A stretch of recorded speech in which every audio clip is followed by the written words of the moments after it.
Assalomu alaykum hammaga. Moshchilar, biz mana akalarimizdan oldiga kelganmiz. O'tgan yili bizani urug'larimizdan olib ekib ko'rishgan, yaxshi hosil ko'rishgan, o'zlari hamma ma'lumotni berishadi. Mana marhamat, aka. Haqida ma'lumot. Assalomu alaykum, hurmatli dehqonlar. O'tgan yili biz mana shu o'zimizda yetishtirilgan mosh urug'ini ekkanmiz.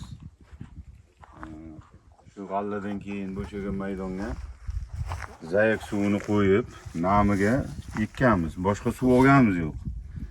Tak, mavsum davomida 3 marta qurtga ishlov berganmiz. Shu buyilgan xudo xolasa mana bu yigitlar bilan gaplashib rejalashtirib turibmiz.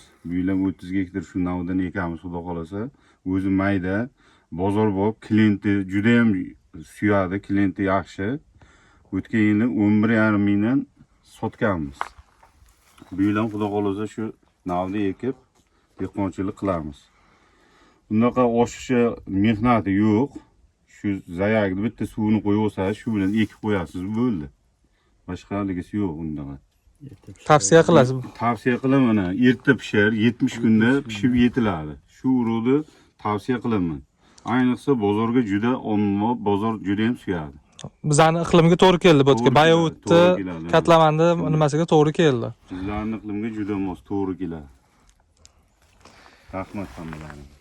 Sog' bo'lasizlar, aka. Dehqonchiligingizga Alloh baraka bersin. Yaxshilikda ko'rishamiz inshaalloh. Mana shu hosilni ekib bemalol yana o'zimizga qaytib sotsanglar bo'ladi. Aka, agar sizlar mana bu yilgi xudo xolasi nasib qilsa urug'ni oladigan bo'lsanglar, transport xarajatinglarga agar olib boradigan bo'lsanglar, ishxonaga yordam beramiz. Qo'limizdan kelgancha bir-birimizni qo'llab-quvvatlab ishlayveramiz. Rahmat kattakon, sog' bo'linglar.